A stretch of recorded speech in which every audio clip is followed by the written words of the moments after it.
Hello my dear students, मैं हूं टंकेश साहू और स्वागत करता हूं आपका हमारे यूट्यूब चैनल केपी इंस्टीट्यूशन में। तो आज हम देखेंगे ग्रामर के अंदर कि ग्रामर क्या होती है, व्हाट इज ग्रामर। तो आइए देखते हैं बोर्ड पर। आप लोग देख सकते हैं, grammar is the gate of language.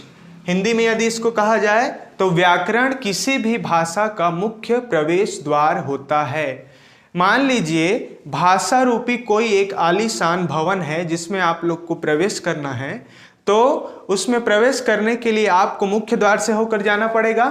तो यहाँ पर हम उसकी उपमा दिए हैं कि भाषा व्याकरण वह मुख्य प्रवेश द्वार है जिससे हम प्रवेश करके किसी भाषा में प्रवेश कर सकते हैं। भाषाएं बहुत सारी होती हैं, आप सभी को पता होगा। इंग्लिश होती है, हिंदी होती है, संस्कृत होती है, बहुत सारी है।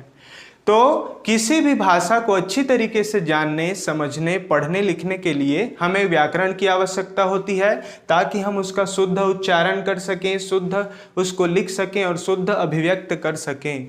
तो आप सभी को ये परिभाषा बिल्कुल निश्चित रूप से जाननी चाहिए। Grammar is the gate of language. व्याकरण भाषा का प्रवेश द्वार है। उसके बाद सेकंड नंबर में हम आते हैं। दूसरा देखिए, the art of the right use of language.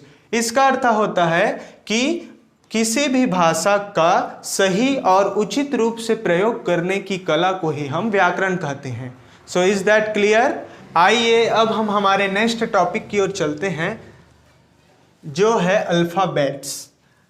आप लोग को जानकारी होगी इसकी कि किसी भी भाषा में वर्ण, अक्षरों का महत्व, ध्वनियों का महत्व होता है। तो कोई भी भाषा में शब्दों का जो प्रयोग होता है वो शब्द किससे मिलकर बनते हैं? वर्ण या अक्षर से, जिसको अंग्रेजी में हम कहते हैं लेटर्स। और किसी भी भाषा में लेटर्स या अक्षरों का जो समूह होता है उसको वर्णमाला कहा जाता है। तो उसको अंग्रेजी में हम कहते हैं अल्फाबेट्स। अल्फाबेट्स का अर्थ होता है वर्णमाला।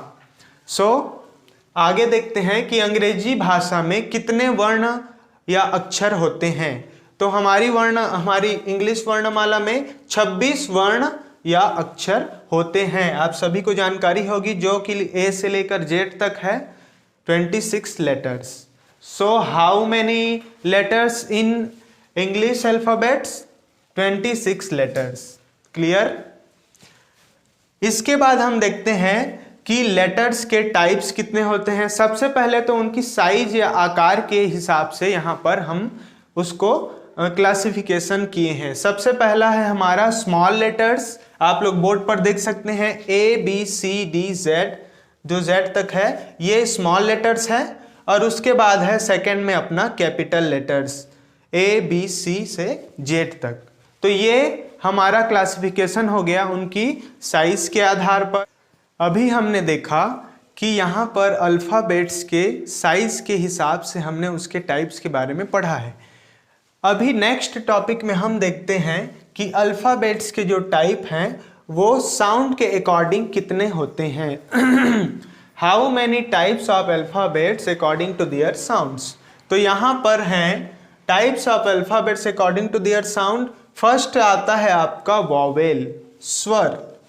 तो स्वर कितने होते हैं? स्वर यहाँ पर 5 प्रकार के होते हैं। Vowel A-E-I-O-U। स्वर कहने का अर्थ है वे ध्वनियां जिनको बिना किसी अन्य ध्वनियों की सहायता के बोला जाता है। यदि हम उच्चारण करें, यदि हम स्पेल करें A-E-I-O-U, तो हमें किसी भी अन्य और लेटर्स की ध्वनियों की आवश्यकता नहीं होती है। लेकिन जब हम यहाँ पर देखेंगे उसका सेकंड वाला कॉन्सोनेंट, व्यंजन जो ध्वनियां हैं B-C-D, ये 5 स्वर को छोड़कर जितने भी हमारी शेष बच जाती हैं वर्णमाला में, वो हमारा व्यंजन ध्वनि हो जाएगा। तो वॉवेल्स वे हो गई जिनको बिना किसी दूसरी ध्वनियों के उच्चारण किया जाता है। और सेकंड में हम देखेंगे कॉन्सोनेंट क्या होते हैं? वे लेटर्स या वे साउंड्स जिनको बोलने के लिए हमें स्वर ध्वनियों की आवश्यकता होती है। लाइक हम स्पेल करके देखते हैं जैसे पहला हो गया बी, बी कहेंगे हम, जब यहां पर बी कहते हैं, बी का उच्चारण करते हैं इस प्रकार से, तो आखिरी में हमारा ई ध्वनि आती है, ई साउंड्स वहां पर वाइब्रेट होता है। उसी प्रकार कहेंगे सी, डी, एफ,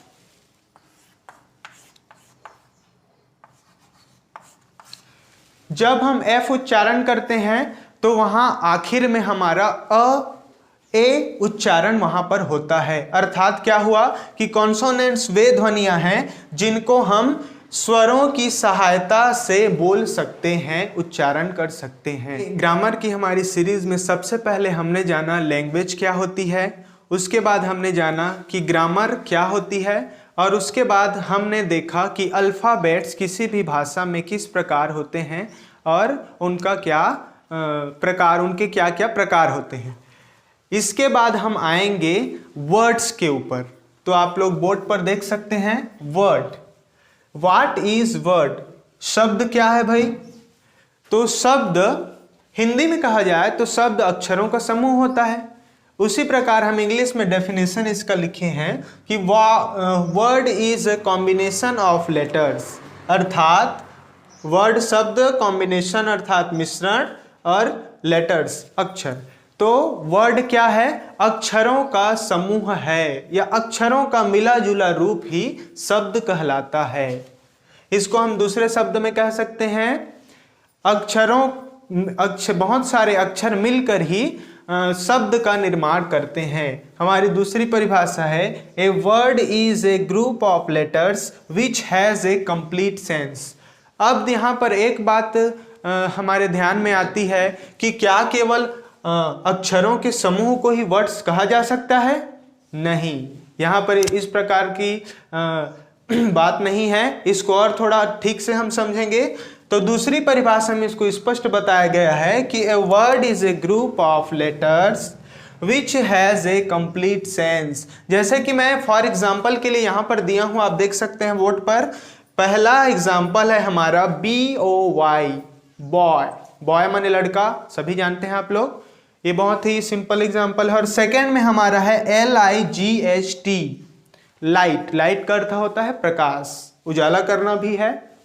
तो यहां पर देखिए बॉय, BOY एक निश्चित क्रम में है, और निश्चित क्रम में जब हम इसको रखे हैं तभी उसका एक सार्थक अर्थ लड़का निकल कर आया। BOY, बॉय माने लड़का। अगर इसी क्रम को मैं बदल दूं, OBY कर दूं, OBY, इस प्रकार से यदि हम क्रम को बदल दें तो उसका अर्थ क्या निकलेगा? कुछ नहीं निकलेगा। तो यहां पर हमको ध्यान देने वाली बात यही है कि शब्द जो है अक्षरों का समूह होता है, लेकिन साथ ही वो अक्षरों का समूह क्या होना चाहिए?